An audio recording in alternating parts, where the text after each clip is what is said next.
Good afternoon, everyone. Welcome to this special webinar titled Adapting to a New M&A Landscape, Security of Supply, Talent Shortages, FDI Regimes, and Valuing Deals, and how they are likely to drive M&A trends going forward. This webinar focuses on a number of key issues in M&A, on drivers of M&A, what is currently impacting the M&A landscape, and predictions for the future. Today, we're happy to be joined by leading experts at Eversheds in the field of M&A. First is Robert Johnson, partner and co-chair of the cross-border M&A team at Eversheds. He's the author of numerous articles in places as the International Financial Law Review, the Journal of Private Equity, and Metropolitan Corporate Council. He's also, so I hear, a strong golfer and follows the English cricket team. Notably, Johnson is currently ranked by a legal business as one of the top 10 M&A lawyers in the UK. Anthony Walsh is a partner at Eversheds. He focuses on global M&A and treasury and security, structured projects for major corporates. Walsh is particularly experienced dealing with clients active in industrials and technology. In 2020, he co-wrote an excellent article available on the Eversheds website for global industrials about managing M&A pipelines during the COVID pandemic, which predicted a number of global trends. He's also currently mentioned by name in 2 Legal 500 editorials, the first for London International Business Reorganizations, and the second for London M&A. Hannah Kay is a senior associate at Eversheds. She's also experienced in both international public and private M&A, as well as reorganizations. Kay often acts for major corporates and private equity houses. She was promoted to senior associate in May 2020. Before that, she had been on secondment at Smiths Group PLC, where she worked on a wide range of matters, including a $3 billion demerger of their medical division. So I'm going to pass the mic right now over to Robin, Anthony, and Hannah. I again want to thank you all for joining us today. Thanks, Nathan, and I'll just add my thanks to you all for joining this webinar. So my name is Anthony Walsh, and I'm going to be moderating the session today, which we're going to do as a kind of live discussion, if you like, through some of the key topics in the M&A landscape. So I'll come on and give a brief introduction shortly. So as Nathan kindly said, I'm an M&A partner here at Eversheds Sutherland, and my brief job title is I specialize in helping US corporates do rest of world M&A, typically in the industrials and technology sectors. So over to you, Robin. And I have a very similar background to Anthony, what we're seeing right now is very interesting M&A landscape, and we're going to talk a little bit more about it in the next hour. And Hannah? And I'm a senior associate in Anthony and Robin's team, and also doing some private capital work. Fantastic. So my big plug before we get into this is for everyone in our audience to please think of questions and start peppering Nathan with those questions. So we're going to allow about 20 minutes at the end for questions. So candidly, that will go one of 2 ways. Either we'll get some audience questions and we'll be able to answer them and hopefully give some insight along the way. Otherwise, it'll be the 3 of us asking each other questions, which may or may not be quite as impactful. So I appreciate these webinars are never entirely straightforward in terms of participation, but Nathan is kindly going to facilitate all of that. So if you do have audience questions, I would strongly encourage you to send those through. So the net of all of this is we are going to look at the M&A landscape, and it is fair to say that the M&A landscape is lumpier, for want of a better word, than it might have been 6 months ago. There are clearly headwinds, but what we're going to be making clear today is that whilst there are headwinds, the fundamentals of the economy and the fundamentals of M&A are strong. There might be a brief sense of pausing and reevaluation and certainly looking at pricing, but all is certainly not lost. We're conscious of the tone, shall we say, of some of the newspapers and the business pages and the legal press at the moment. And we're not flying counter to that. We're all in the the eye of that proverbial storm, but actually the fundamentals are strong. So we want everyone to go away from today feeling broadly positive, but realistically positive is perhaps the balance we'll try and draw. So where are we? We're in Q2 now of 2022, and we are coming off the back of a record 2021. And Nathan kindly suggested that my 2020 article was reasonably insightful in terms of M&A performance. I think I'd be a wealthy man if I'd been able to predict the strength of recovery coming out of the COVID era, and in particular the record year. I mean, we as a firm have enjoyed a record year in 2021. We'd love to say that was counter to the market and we've just grown market share, and hopefully there's a bit of that, but really it was a very good time to be an M&A practitioner in any field, whether it's legal, accountancy, insurance. We're seeing it right across the board. And again, just kind of anecdotally, the back end of last year, Q3, Q4, we were seeing some crazy dynamics where getting deals underwritten, for example, from an insurance perspective, was one of the things that was holding up deals, because there was so little capacity in the underwriting market, both from a people perspective, so actually the people to look at those deals in terms of transacting them, but also in terms of an actual cost of underwriting. All the money raised to provide warranty indemnity insurance had dried up. And I heard brokers saying, well, we've been pricing deals to lose them and we're still winning them and we don't really want them, but we're having to execute them. That really was where we were at the kind of peak of 2021. So all of that is to just provide some context for what we're talking about. So we're going to be talking about some turbulence in the M&A market. Let's just frame that against the very high altitude that was 2021. So against that context, let's just look at Q4 2021 performance, because that's where we first started to get some of the indicators. We'll come on to talk about the why, but we started to see some performance indicators coming through in the numbers in Q4. And I'm going to use the phrase big dip, and we did see a big dip in deals, particularly in Asia and the US. So less so in EMEA, but particularly in the US and particularly in Asia, we saw a big dip and fall off in Q4 in transaction activity. And just to quantify some of that and to really put it into context, there were 1,000 fewer deals in the US in Q4 versus Q2. Now, the US drives global M&A, so deal volume is always going to be the highest in the US, but even for a market that sophisticated, 1,000 deal fallback in the number of transactions was going to be noticeable, was going to be painful. And I'm going to give you a statistic now, which we will come back to later on, because I promised some positivity towards the end. So the raw statistic, though, is that Q1 of this year was 25% down against Q1 of 2021. And without giving the punchline away, I would just invite you all to remember that 2021 was a kind of record year. So that might sound quite stark, 25% down, but we'll come on and look at why that was. Even within that relative Q1 slowdown, though, there have been some real bright sparks. The gaming sector, for example, talking about technology deals, PlayStation games, Microsoft, Xbox 360 games, all of that kind of industry, very, very successful. Banking, having a really strong quarter. And again, real estate, possibly counterintuitively, having a really strong Q1. I suppose when you stop and think, well, why would real estate suddenly be really booming in Q1 when everybody's still working at home? Well, it's a big world, and actually not everybody's working at home. They are still very much in Asia.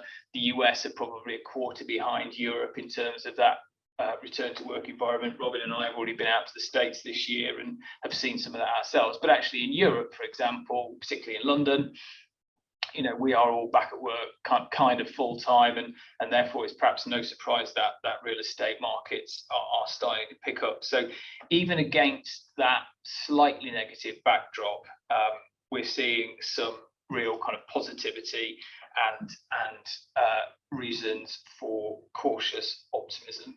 So I think, Robin, that's kind of my sense of kind of where the market is. I'm going to come on and talk about some of the pull and push factors in terms of what's driving M&A, but what's your view on the market at the moment? So I agree with everything you said, Anthony, but what we've got to also understand is, notwithstanding what is happening in terms of fiscal policy around the world, interest rates are still relatively low, and there's still plenty of cash on the balance sheet. So it's an unusual situation in that people are talking down the market, but actually we have a situation where there is still plenty of firepower there. The private equity world still has plenty of firepower. What is really about is, what is the right valuation, and can we anticipate what's going to happen in the next 6 months, the next year? Is this the right time to transact or not? I'm being told by my investment banker friends there is still plenty of mandate out there. It's not people are putting a stop to deals, but it's about what is the right valuation and what is the right structure for a deal. So yes, the numbers are coming off, but it was a record year in 2021. There was so much pent-up demand and there was so much to be done. So I wouldn't play down this market too much right now. Yeah. And again, obviously, I agree with all of that. And kind of anecdotally within my own practice and what we see here at Evershed Sutherland, to Robin's point, we're not seeing lots of deals bought. We're seeing lots of deals pause, consider, take longer, and then maybe get going on a slightly elongated timetable. And we'll come back to why that is, but it's candidly, it's pricing. At the moment, it's unclear what inflationary impact there is going to be on earnings within a business. So why would you rush to complete a deal? So what we're hearing from clients is not, we're not doing deals, we're pulling up stumps. What we're hearing is, we just want to see next month's numbers, we just want to see the next quarter's numbers. So we think it's impacting the cadence of deals, which itself is going to impact volume kind of by definition. But actually the right deals are still getting done. It isn't quite yet a bear market. I certainly don't think we'd be calling that. So I think, Robin, that's a nice segue then into some of the push and pull factors around what we think is going to influence 2022 from a market perspective. So I'm just going to set out some of the key themes now by way of further introduction on what we think is going to be impacting the market. And certainly, obviously, not patronising anybody in the audience, but nothing we're going to say now. This is not a kind of checklist of what we think the market drivers are. This is really what we're seeing as the kind of key themes, key trends. And I'm going to just introduce these now as the potential drivers, push and pull factors rather, and then we're going to come on and look in a bit more detail about what we've identified as the 3 or 4 key drivers of M&A, and then some of the themes within those M&A transactions. I've already hinted at one of the themes, which is the slightly elongated, downside protection, delayed kind of process. We'll come and look at some of the themes in and around those deals. So Robin's touched on a couple of these, but let's just look at the push and pull factors. So around positivity for 2022, Robin's touched on this, historic levels of funding. So the private equity industry, and frankly, people have been saying this for a few years now, the private equity industry is historically well funded. And Robin, we've been hearing that phrase now for a few years. So clearly that number is kind of creeping up, but we're certainly seeing that from private equity houses. Again, anecdotally on the streets, the number of new funds cropping up, 2, 3, 4 investment managers kind of leaving one of the bigger investment banks to go set themselves up, raise their own fund. There is a lot of private equity money still being raised, hence the historic funding point. There's also a lot of money flowing into the big cities from sovereign wealth. Sovereign wealth has really emerged over the last 10 years, really, sort of post the credit crunch, as a really credible and immediate source of deal firepower, and we're seeing that continue. And then there is corporate balance sheets, and again, Robin touched on this. Corporates, despite all the headwinds of COVID, have actually done very well. Views on governments will differ, but by and large, government fiscal policy has ensured liquidity, cash has continued to flow, businesses have continued to trade. They probably continue to trade against a backdrop of caution, and therefore balance sheets have swelled. Cash is done pretty well.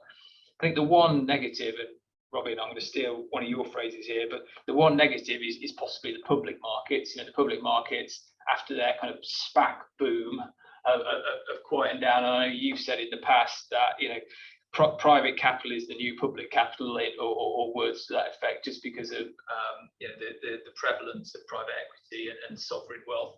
So again, slight pause there to reflect on kind of where public markets are at. And Anthony, only 12 months ago, you were seeing the public markets being used as a way of funding acquisition. So you were seeing a number of secondaries out there. We were involved in quite a few deals where some of it was cash and some of it came from placing. So there was a market, there was appetite. Right now, the markets are shut and there's a lot of uncertainty. Doesn't mean they won't open again. They're just currently shut. But there's still a lot of cash out there. And so while you might not be able to use a secondary to raise money or to do a deal, you still have the cash, you still have acquisition facilities available. So funding is a positive. Technology is a positive, and I'm not going to dwell too much on this because this is going to be one of our drivers of M&A that we will come back to. But there is a real hunger for technology within corporates. The world is pivoting at the moment, and it's easier to understand this point in the context of a particular sector. So the automotive sector, for example, is going through a fundamental pivot towards electrification and electric cars. That's just one sector, but you are seeing similar dynamics play out across multiple sectors, particularly industrial businesses, and slight bias from the three of us, but particularly industrial businesses needing to really move forward their technology, whether that's through smart supply chains or smart factories, logistics, whatever it might be, but that hunger for technology and crucially data as well. How many IMs have we seen where there's quite frankly a traditional business being kind of effectively dressed up as a technology business, because technology businesses have driven such high valuations over the last number of years, and really with technology businesses, what drives their share price and also then their investment price is future success. And a lot of the valuation around technology business is just that faith in future success. So lots of industrial businesses have been looking to pivot towards having more of a technology angle to their offering in order to drive up their own valuations. And of course, organic growth and organic development of that technology is very difficult to achieve. So guess what? That drives M&A activity. So funding, technology, growth then is the next dynamic of 2022. And we did see this during the credit crunch. Certainly, Robin and I were around during the credit crunch, and Robin has seen another recession or two more than I have. But that whole stagflation is clearly negative for corporates. I'm not suggesting there's a positive in all of that.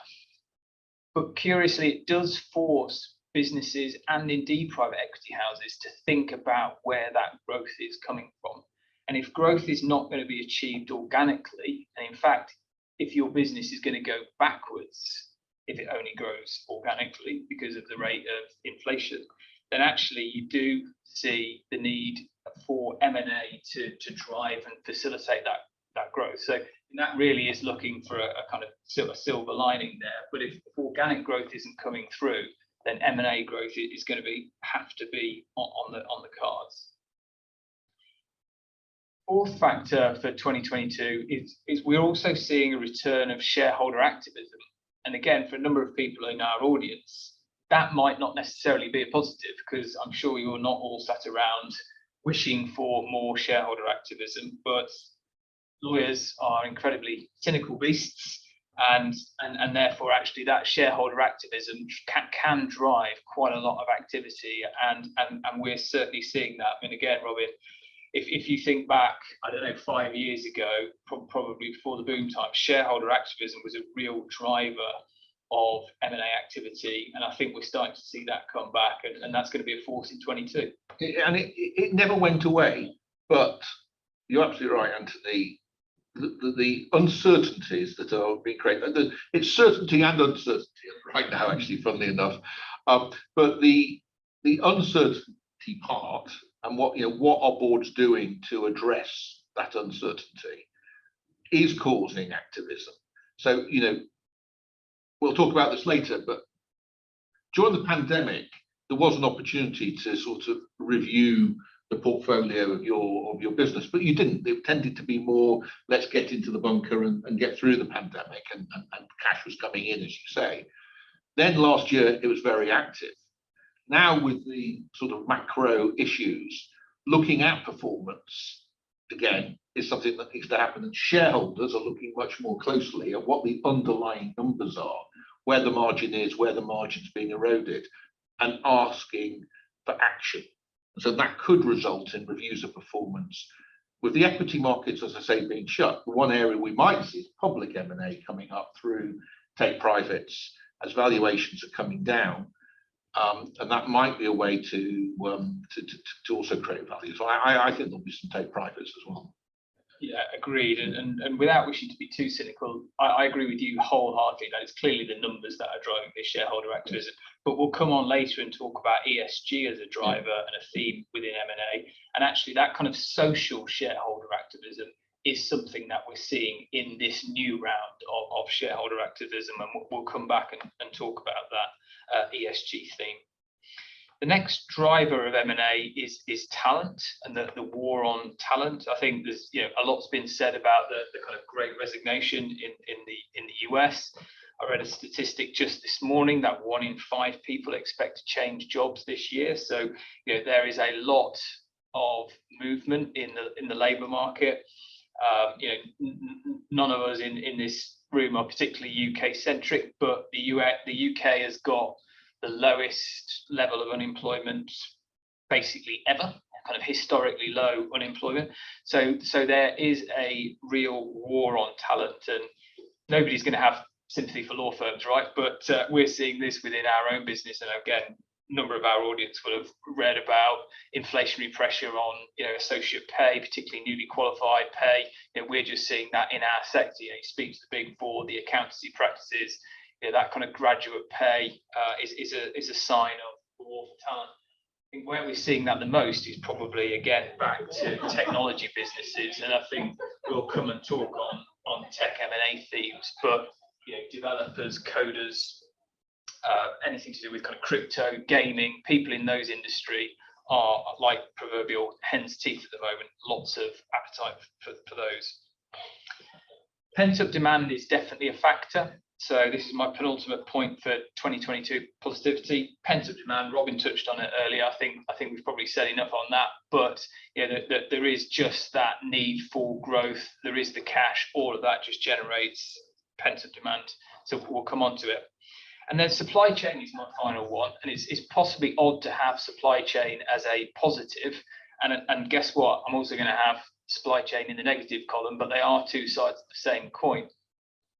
There are a lot of challenges at the moment around supply chain, logistics, transport, costs of transport.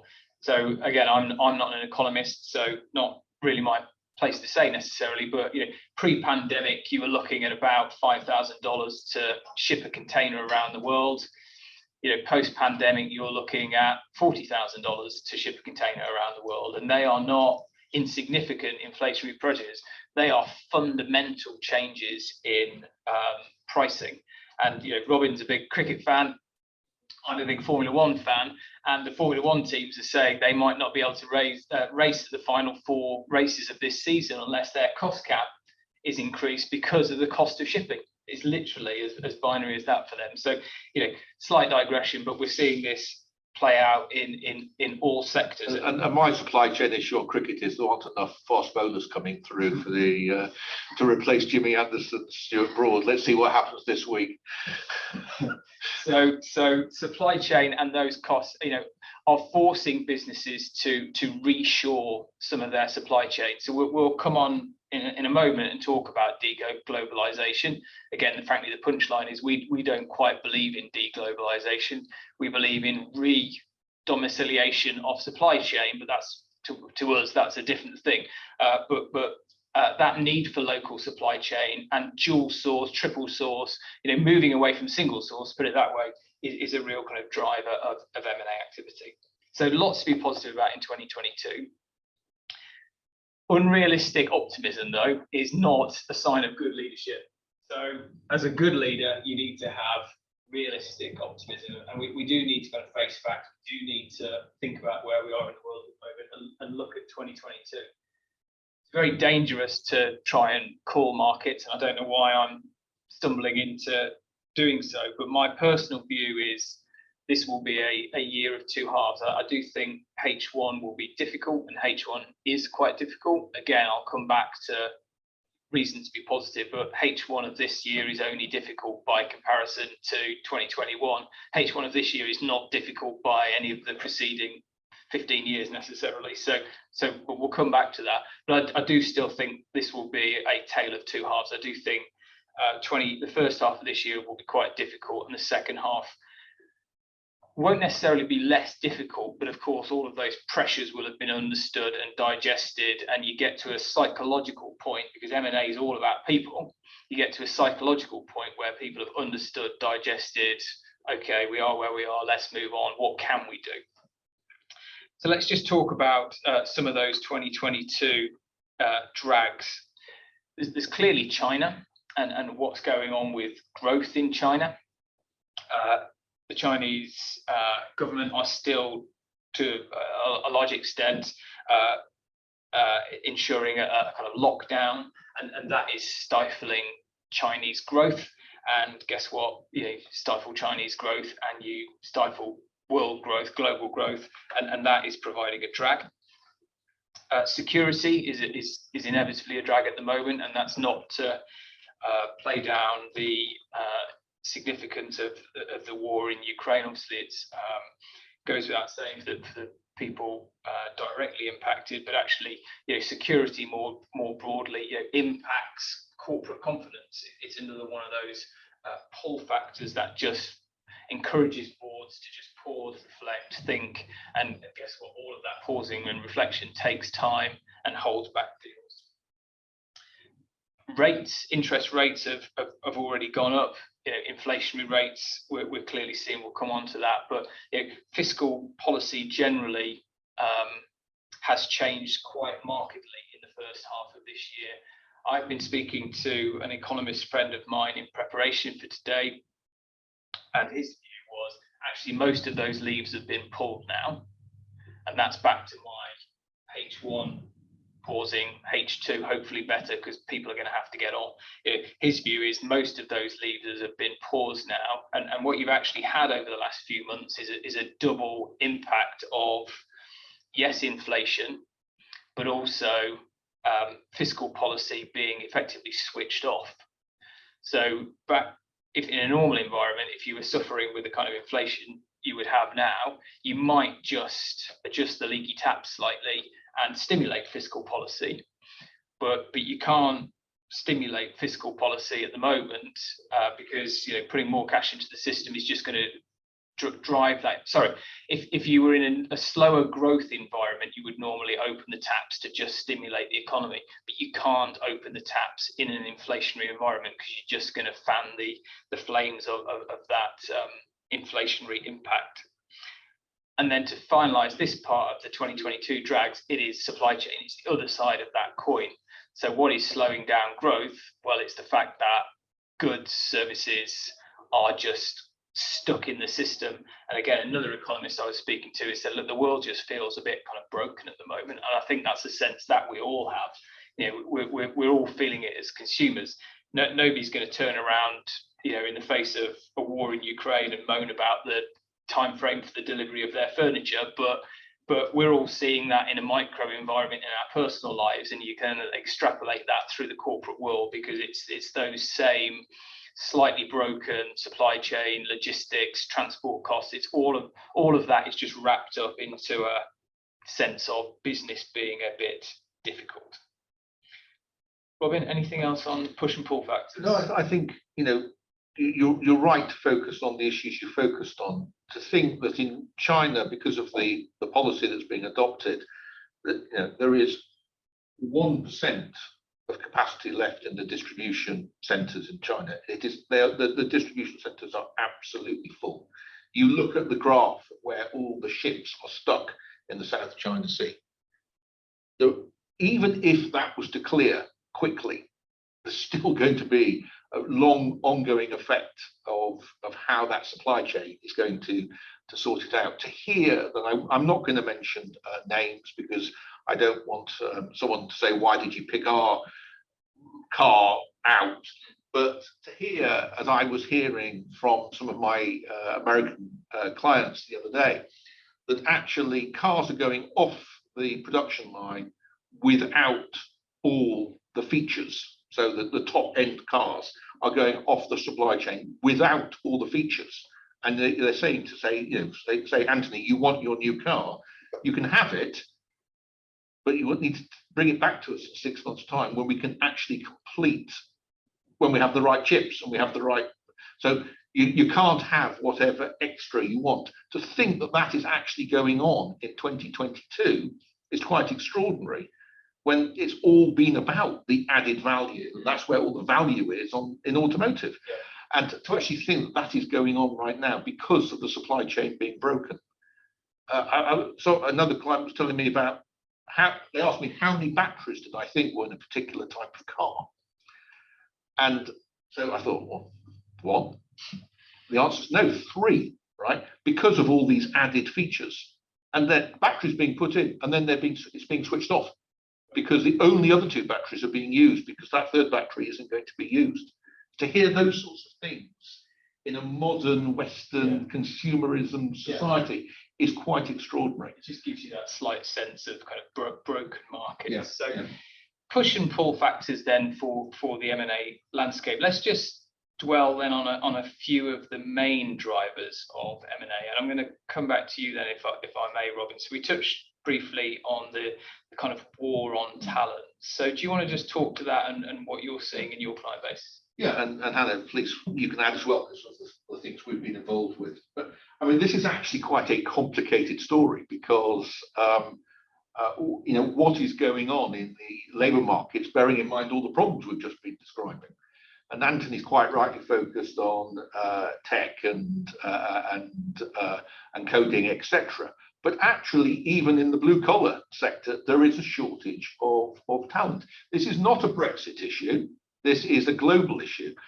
So when, you know, this has not happened during my career, but when clients are actually looking at deals and they're actually saying, well, here's a deal, here's the location, it's in a low cost manufacturing area or whatever.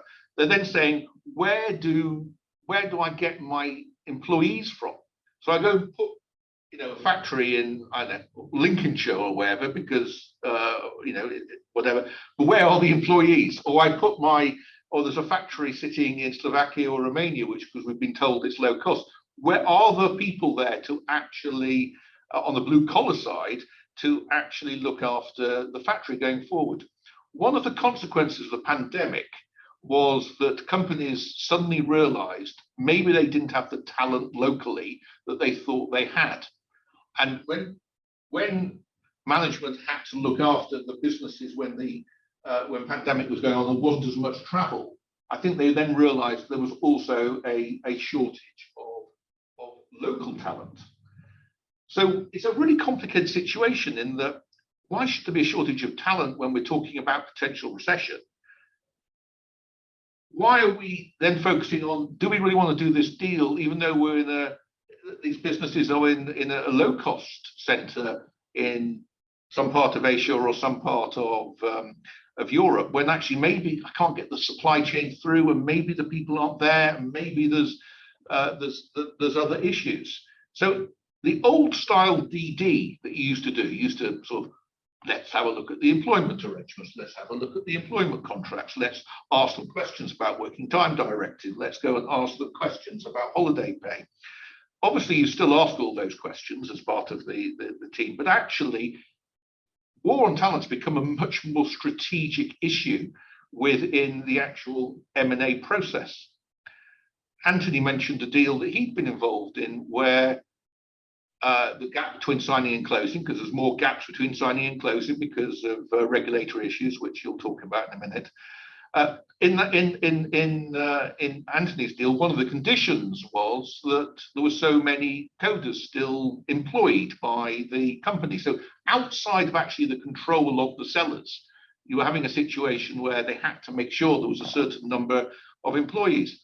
We've just done a deal in the financial services sector. The same issue arose. The condition was around the number of people who were going to be still in that business as we were getting FCA approval. Again, something outside of the control of the sellers, but it's all about that concern. Am I buying a business with the right skill sets? Hannah and I are working on a deal right now. I'm surprised how many service agreements the clients want to have in place, not just at the top level, but at middle management level. Does that really give them the protection they're looking for? I don't know, but it might have a longer notice period in there, or and then they're also looking at what the bonus arrangements are. How can you maintain people at a much lower level in the system? And I've seen as well on some deals recently where an element of deferred consideration is attached to how many employees they manage to retain in deals as well. So, you know, to have, I've just done another deal for a Swedish client. We had 11 service agreements put in place, which you would not just at the top level, but at, further down the chain. Also looking at remuneration structures, how can we balance our remuneration structure as part of integration with what they might expect if they were to leave? So there's a lot more focus right now than on the old style DD on what we need to do before we sign in relation to keeping the talent, and actually whether in fact doing a deal where it's low cost manufacturing and there's a supply chain consequence in terms of delivery is the right deal, or whether it is actually better to pay a little bit more where there's less supply chain issues and closer to home in terms of location, which gets back to the sort of there'll always be globalization, but there's also got to be some localization.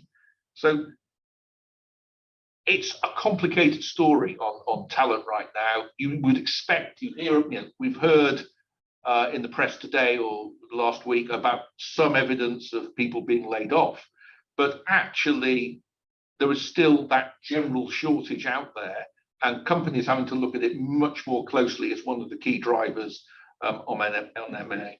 And what you'll start to notice from some of these themes is it comes back to hopefully the point at the start, which is we're not necessarily seeing deals abort because of all these pressures, but we're seeing them take longer. It takes longer to do this kind of strategic due diligence that Robin's referencing than it did during the really frothy height of the market, where there's never a turn handle approach to deals, let's be really, really clear. But when the markets are very buoyant, there is maybe more an appetite for risk, whereas at the moment, people are kind of copper bottoming these kind of diligence issues, and it's taking longer to transact. So war on talent for sure. The next of these issues that we just highlight for just another minute's consideration is the hunger for technology. And we're not talking necessarily about technology within technology deals. So just to pause, that there has been a lot of tech M&A generally, everything in payment services, for example, online payment services. Well, that's boomed over the last couple of years because, well, of course it has, because all of a sudden every business on the planet needed to be able to process online payments. So of course, fintech boomed during the kind of COVID period because, well, it would do. What I think we're focusing on more here, though, is those, as I referred to earlier, the kind of pivoting of technology. So electrification of cars, lots of talk of Industry 4.0, smart manufacturing, smart supply chains. You know, this businesses are feeling exposed by their supply chains and this kind of on-demand nature of manufacturing, because, you know, wind the clock back 3 years and your big corporate manufacturers had one of everything in supply, broadly speaking, or one day of everything in supply. You know, they weren't carrying months worth of supplies of semiconductors, for example, as Robin just referenced. They had 1 day's worth of supply of semiconductors. So as soon as that supply chain was impacted, you know, that was a big issue for them. So we've seen lots of appetite for M&A around technology and the move to digital services, obviously online platform, but digitalization more broadly in terms of automating supply chains and automating factories, automating processes, much more monitoring, the ability to remote monitor again as people are forced in inverted commas to work more remotely. You know, the need to do more remote monitoring and things like that. So more of that. The thing we want. Can I just touch on one thing is corporate venturing? Yeah, that was what I was just going to invite you to talk about. Okay, fine. Corporate venturing is a real bright spot in this whole technology piece. Yeah. So historically, if you go back 20 years, you used to hear about BT having a corporate venture arm, Siemens having a corporate venture arm, 3M having a corporate venture arm. So it's not brand new. But what we are seeing is a lot more companies trying to do corporate venturing. They're trying to work out which is the technology play that's going to work. And so they are much more interested in putting some money into relative startups to see whether they are the solution that they're looking for. So we're seeing a lot of our clients having a corporate venture arm, which is to a degree replacing some of the more traditional M&A they were doing. And so this is very much a hot spot. I personally think this will continue as a trend. I think there'll be a balancing between corporate venturing and M&A. And certainly if any of the particular technologies do take off, then those clients that invested in will see themselves as strength. If it doesn't, I think they'll accept that as, in effect, CapEx, which is to be written off. Yeah. And bearing in mind there's so much cash on balance sheets, having a corporate venturing on makes sense. Yeah. And Hannah and I actually developed a session on corporate venturing. If there's anybody in this audience who's particularly interested, but you know, Robin's absolutely right. You know, a big listed corporate investing in a startup, well, that's quite difficult for them because they're obsessed with, rightly, they're obsessed with earnings per share and those kind of big pressures. Whereas, you know, our big small session is all about how those big corporates ring fence a pot of cash to allow them to do kind of more strategic transactions. So the third spotlight then in terms of driver for M&A is the supply chain pressure. And I'm actually not going to talk about it in a huge amount of detail now, just because I'm conscious of how many times we've mentioned that issue. But I mean, Robin, we've mentioned that issue so many times because it is the prevailing issue of our client base at the moment, and actually has been for a long time, for a couple of years now. So this issue of supply chain has evolved, but actually it was there throughout the pandemic, and it's now in the post-pandemic environment as well. There's the issues around supply chain from a practical perspective. You know, you talk about, you know, ships was obviously the issue in Egypt, was an acute issue kind of last year. But the other supply chain issues at the moment are around transport costs, as I mentioned, and then of course energy prices again factor into this. The price of goods is going up because the cost of moving those goods around the world is going up. And all of these issues are kind of naturally intertwined. And I touched on this theme earlier then of deglobalization versus redomiciliation of supply. And again, it's a bit of a market statement, so kind of why make it, or why risk make it? We will anyway. You know, I personally don't believe in deglobalization. Unsurprisingly, I think exactly the same as Robin, which is there will always be a strong appetite for a global customer base and globalization of your customer base. But what I think we are seeing, and what we're seeing a lot of M&A activity from, is onshoring supply chain. And I talked earlier about multi-source. You know, there were lots of businesses who were exposed over the last couple of years to having a single source supplier of semiconductors, for example, to Robin's point. So, you know, if you buy a new car, you can't have the lumbar support because there's not a semiconductor, because they didn't have depth of supply chain. And I think there's much more interrogation of supply chain and a desire for alternative sources of supply.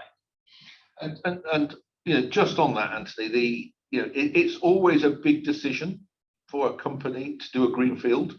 So, you know, do the capex, and are we going to do a greenfield site, set up a brand new facility to get around these issues? But we are starting to see some examples of this. Intel's announcement a couple of weeks ago about their investment in Texas. I'm also aware of a couple of clients that are making significant greenfield decisions in Europe. These are brave decisions, because this is actually a reverse of everything we've been talking about for the last few years in terms of how the supply chain works, where is the cheapest supply chain, how does it work.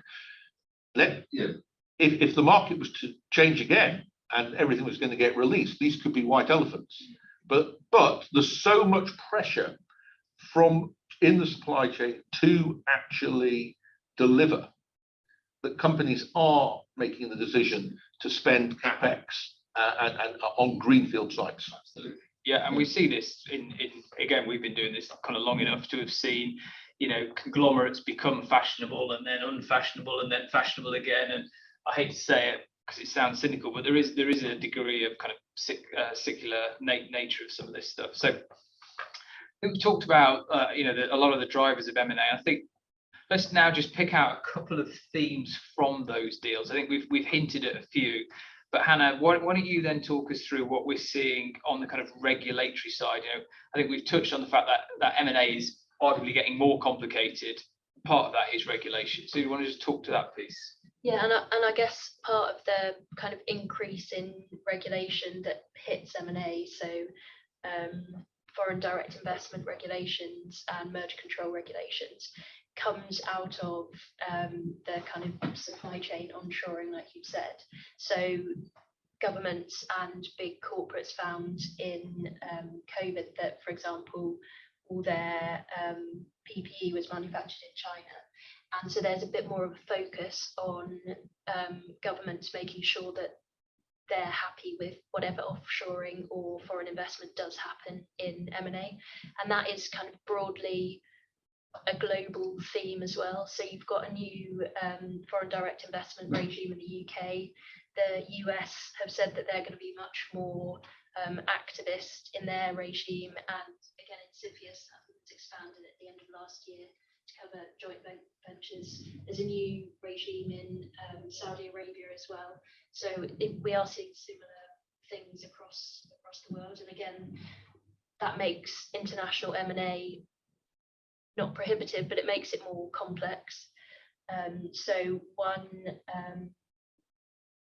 the ARM deal that the US blocked in January was also being investigated in 4 other jurisdictions.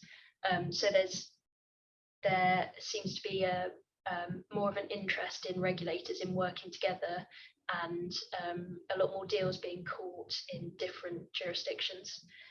The EU, for example, their guidance has recently changed, where previously, if a deal didn't hit any of the member state thresholds, you didn't have to report to the EU. Now you do, and the reason for that is because they had a perceived gap in deals getting through. So in January, the EU blocked a merger of a Korean 2 Korean shipbuilding companies, Daewoo and Hyundai, and that was over concerns of supply concerns as well, and supply of liquid natural gas, natural gas, of which the EU buys 50% of the market of that. So you kind of see political concerns getting a bit wrapped up in M&A. But again, on the positive side of that, the sense seems to be that it will just mean that M&A takes longer and is a bit more complex and has to be a bit strategic at an earlier stage. So the kind of M&A considerations, regulatory considerations are being pushed up almost to board level concerns that have to be ironed out or thought about right at the beginning of the process rather than kind of down the road. Yeah, and inevitably then as an M&A lawyer, you do start to sound a bit cynical because, okay, deal volume might be falling back slightly, but actually deals are getting more complicated, which, you know, whether you think it's good news or not, you know, for M&A lawyers, there's more work to be done and indeed more strategic work to be done, to your point. The themes in M&A then around regulation, we've already talked about globalization, so I'm not going to repeat that. I will just pause on Hannah's point about protectionism, because we talked about corporates not wanting to see deglobalization.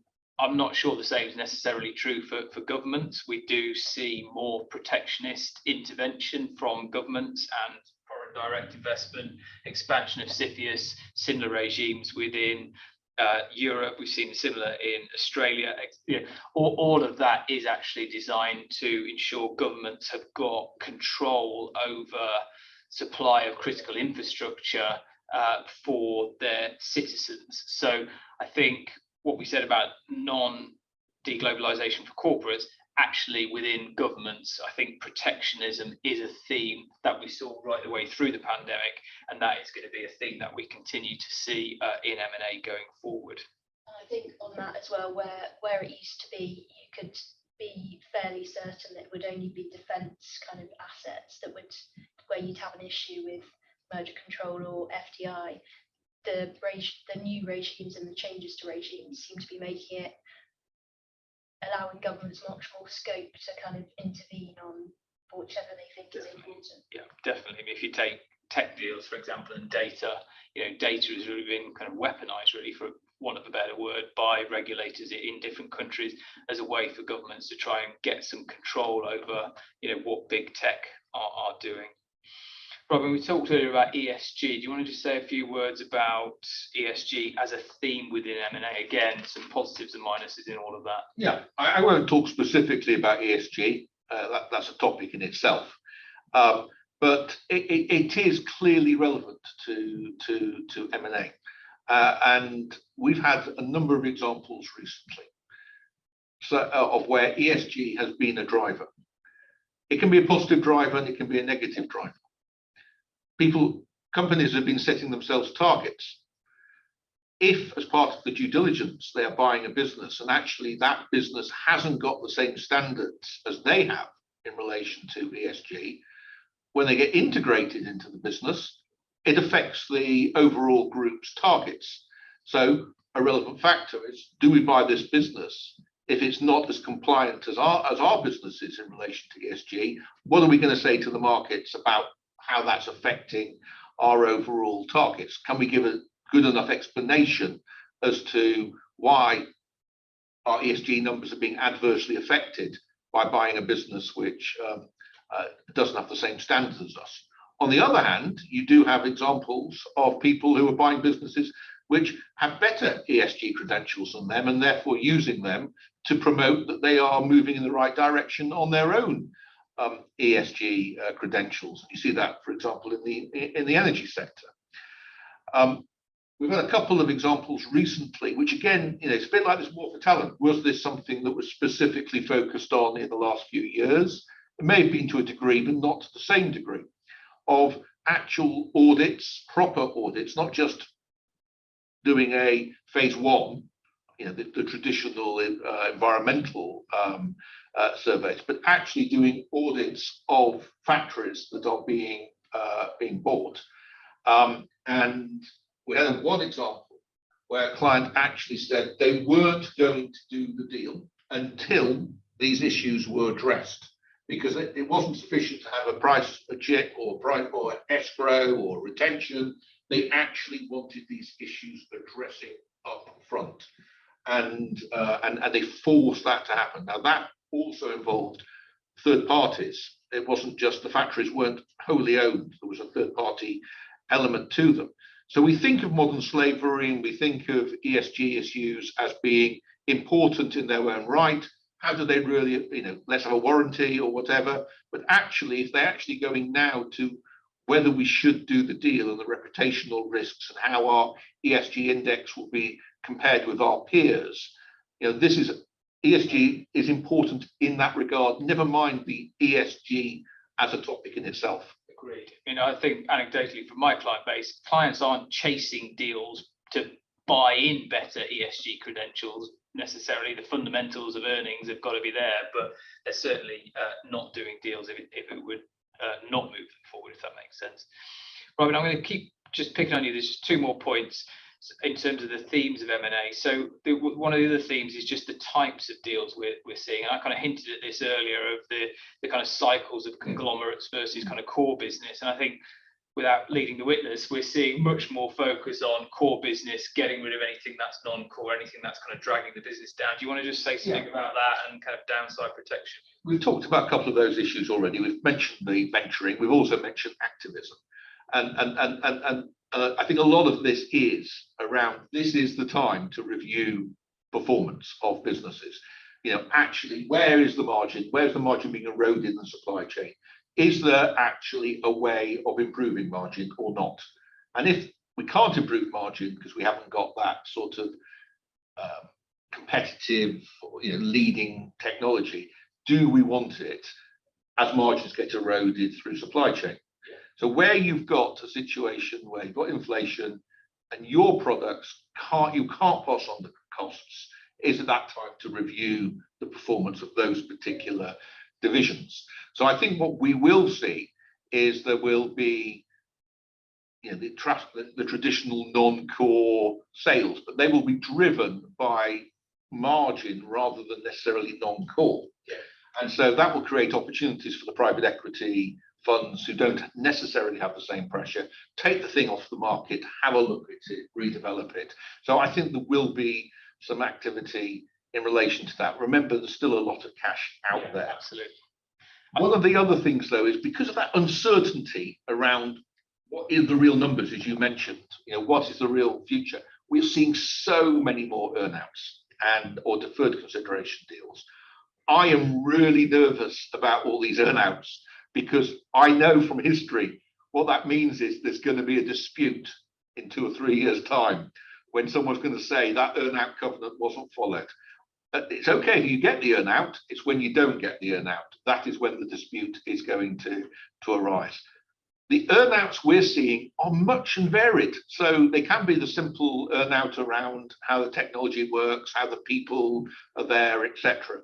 But they can also be quite complicated in terms of maintaining contracts, where you sit in the supply chain. So they are really quite varied. And I think that also can, I'm afraid, create friction down the line. How can you match that price expectation of these really high numbers that we were seeing only 6 months ago? We've got the grab for technology, whether it's actually going to work, and a number of the maybe baby boomers selling out and saying, this is the time to sell, but you're not quite giving me what I want. So earnouts, deferred arrangements are definitely going to be there. We're going to see the classic demergers at the high level. We're going to see some take privates. I'm absolutely sure about that as the equity markets slip. There's quite a lot going on. The one thing that I think both you and Hannah touched on earlier was the quality of due diligence. So if you're actually going to try and get a deal done quickly, you've got to be prepared to sell. And there's too many examples out there right now of poor due diligence being done.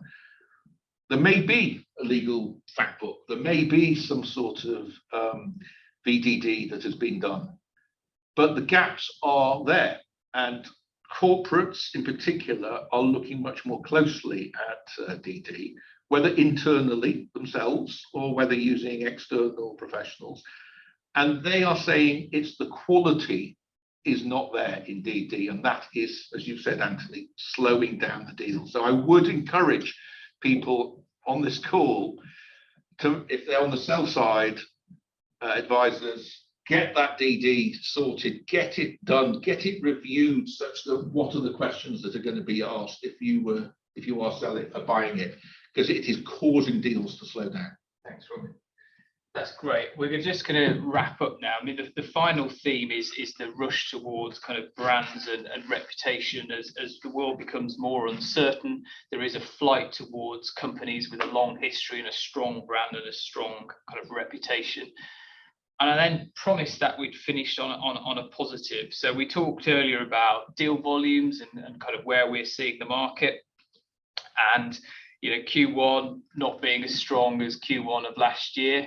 But guess what? Q1 of this year was still the second highest Q1 of any year since 2008. It's just that 2021 was so strong. So we might be 25% off against Q1 2021, but we're still in the second best year since 2008, just because of, it's just a factor, as I said at the start, of how strong 2021 was. So what we hope we've given everybody now is a kind of canter through where we hope, where we see the market, some of the key drivers, some of the key themes within M&A. And Nathan, I don't know if you wanted to say a few words by final wrap up as we thank our audience for joining us. I do have a couple questions after hearing all of you speak. If you want to hear them, that's all right. But otherwise, happy to wrap up. Sure, we have to take questions. Okay, so, you know, I'm not an expert on this, and you guys are the experts. So hopefully I won't be embarrassing myself and asking a couple of these questions.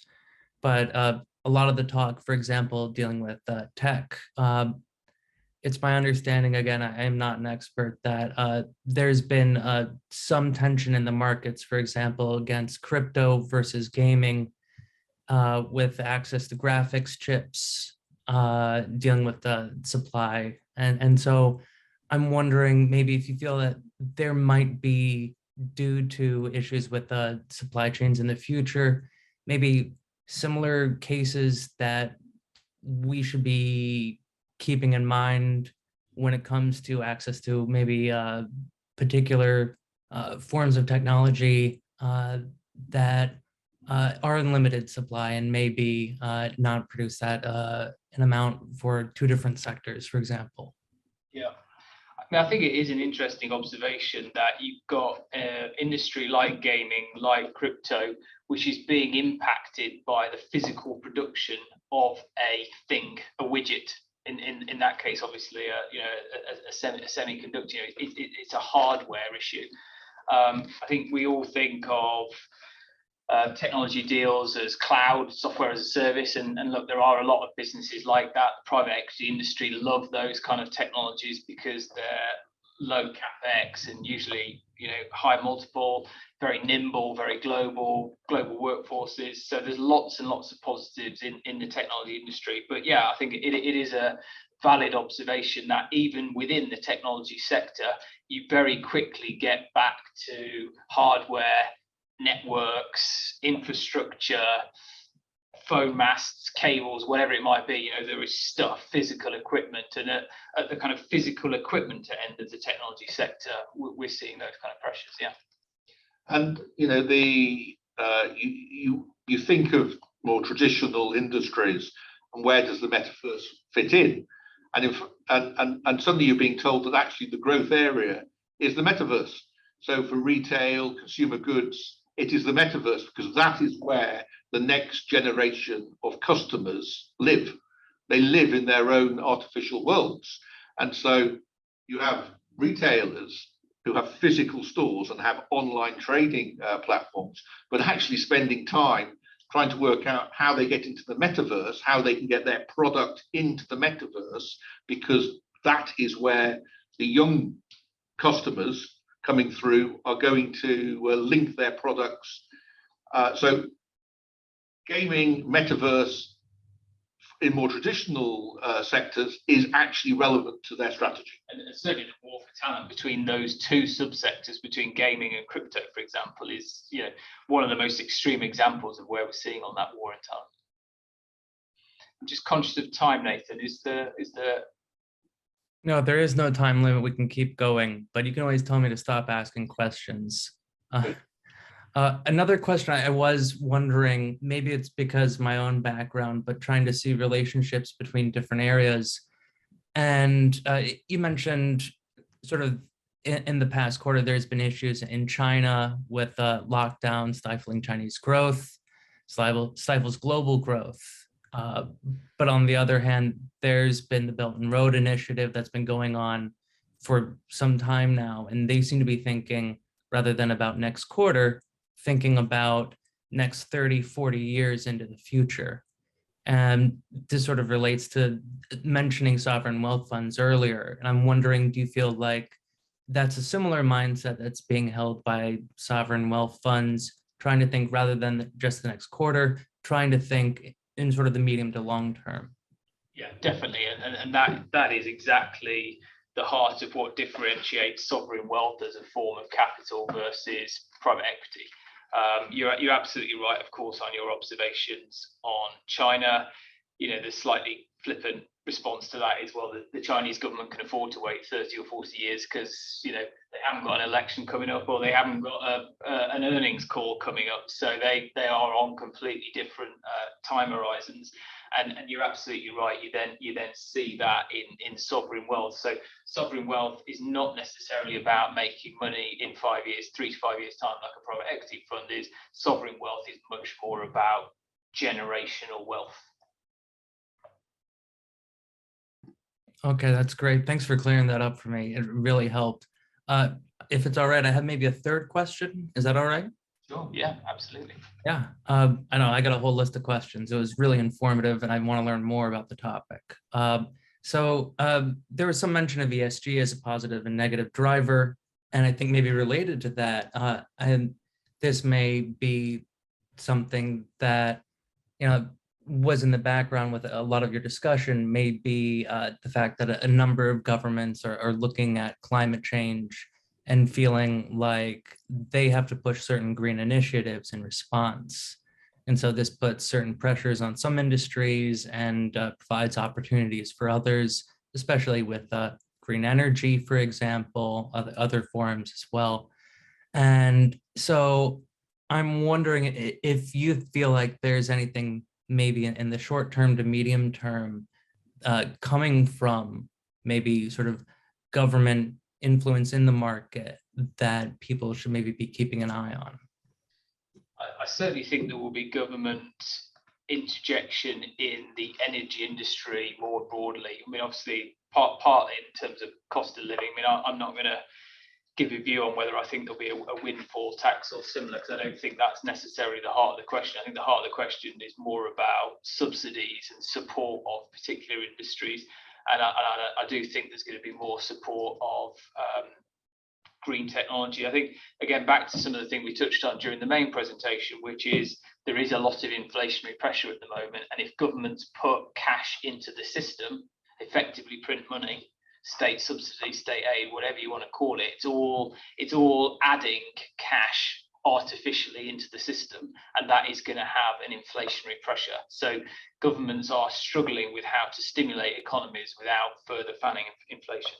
Yeah, so we're seeing a lot more evidence of our clients looking at long-term power purchase agreements. So that's definitely a hot topic in our energy team. So